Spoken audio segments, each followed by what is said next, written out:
Hello my lovely viewers, আসসালামু আলাইকুম। কেমন আছেন সবাই? আশা করছি সবাই ভালো আছেন। আলহামদুলিল্লাহ, আমিও ভালো আছি। সকালবেলা ঘুম থেকে উঠে ব্রেকফাস্ট করে দেন চলে আসছি রান্না করতে। এখানে আমি চিচিঙ্গা কেটে নিয়েছি। চিচিঙ্গা দিয়ে আজকে চিংড়ি মাছ দিয়ে ভাজি করব। আজকে অনেকগুলো আইটেম করার ইচ্ছা আছে, আর সবগুলো আইটেমই আমার খুবই প্রিয় আইটেম। আর এই ধরনের ভর্তা, ভাজি, তরকারি যাই বলি না কেন, এগুলো দিয়ে কিন্তু রুচিসম্মতভাবে তৃপ্তি সহকারে পেট ভরে ভাত খাওয়া যায়। আর আজকের সবগুলো আইটেমই এত বেশি মজা হয়েছিল যে ভাত খেতে গিয়ে দেখি যে আমার জন্য অল্প একটু ভাত আছে। এমনিতেই আমি 1 কাপ পরিমাণ ভাত খাই, কিন্তু আজকে 1 কাপও নেই, মানে হাফ কাপ ভাত খেয়েছি। কি আর করা, ভাত শেষ। সবাই খাওয়ার পরে তো আমি খেতে গিয়ে দেখি যে ভাত শেষ হয়ে গেছে। আর আমি দেখা যায় যে অল্প করেই রান্না করি, এভাবে রান্না করি যাতে সবার হয়ে একদম শেষ হয়ে যায়, মানে বেশি যাতে ভাত থেকে না যায়। পরবর্তী দেখা যায় ওই ঠান্ডা ভাত আর কেউ খেতে চায় না। চিংড়ি মাছের আইটেম বেশি। চিংড়ি মাছ দিয়ে লতি, কাঁঠালের বিচি দিয়ে রান্না করছি। এটা আমার বাসার সবারই খুব পছন্দ। চিচিঙ্গা দিয়ে চিংড়ি মাছ করেছি, বরবটি দিয়ে ইলিশের লেজ ভর্তা। আর এই ভর্তাটা এত সুস্বাদু হয়েছিল। আর করেছি ডাল, সাথে ছিল ঢ্যাঁড়স ভর্তা। ঢ্যাঁড়স ভর্তাটা আমার খুব প্রিয়, ঢ্যাঁড়স আমি খুব পছন্দ করি। আসলে আমি সব ধরনের সবজি খেতে খুব বেশি পছন্দ করি। আর এখানে লতি চিংড়িটা আজকে অল্প করেই রান্না করছি, যেহেতু রাতে আমরা রুটি খাই, আর রুটি দিয়ে লতি দিয়ে আসলে খেতে ভালো লাগবে না, এই কারণে অল্প করে রান্না করছি।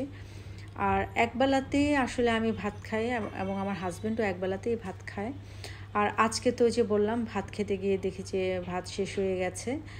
তো কি আর করা, বাসায় মুড়িও ছিল না। তো পরে আমি আম খেয়েছি, আম খেয়ে পেটটা ভরার চেষ্টা করেছি আর কি। আর এখানে লতি চিংড়ি রান্না করা শেষ আমার। আর এখানে ভর্তার জন্য আমি রসুন আর পেঁয়াজ একটু টেলে নিচ্ছি তেলে। আর এটা কিন্তু পাটায় বেটে করেছি, ব্লেন্ডারে করলে আসলে ভর্তা অতটা সুস্বাদু হয় না। সবার খাওয়া দাওয়া শেষ, এখন আমি খেতে আসছি। এই যে আমার প্লেট, এখানে ঢ্যাঁড়স ভর্তা, চিচিঙ্গা দিয়ে চিংড়ি মাছ ভাজি, আর এটা হচ্ছে বরবটি ইলিশ মাছের লেজ দিয়ে ভর্তা, আমের চাটনি, আর চিংড়ি দিয়ে লতি দিয়ে কাঁঠালের বিচি দিয়ে। তো এখন মজা করে ভাতটা খাবো।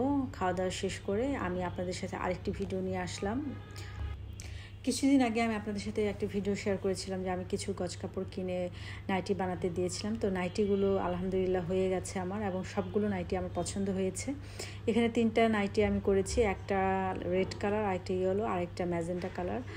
এখানে এই যে একটু ফিতার মতো করে কুচি দিয়ে করেছি এটা লালটা, আর ইয়েলোটা নেকের মধ্যে একটু ছোট করে কলার দিয়েছি, আর ম্যাজেন্টাটার মধ্যে নেকের মধ্যে একটু কুচি দিয়েছি। সবগুলো ডিজাইন কিন্তু আমার নিজের করা। আর আমি দেখা যায় নর্মালি আড়ং থেকে নাইটি কিনতাম, কিন্তু এখন ভাবছি আর আড়ং থেকে কিনবো না, কারণ আড়ংয়ের নাইটির গুণগত মান আমার কাছে মনে হয় আগের মতো নেই। তো যাই হোক, এটা হচ্ছে আমার ম্যাজেন্টা নাইটি, আপনাদের সাথে শেয়ার করছি। আমার তো খুবই পছন্দ হয়েছে। আপনাদের কেমন লাগলো আমার ডিজাইন করা নাইটিগুলো অবশ্যই কমেন্ট করে জানাবেন। আর সবাই ভালো থাকবেন, আমার জন্য দোয়া করবেন। আল্লাহ হাফেজ।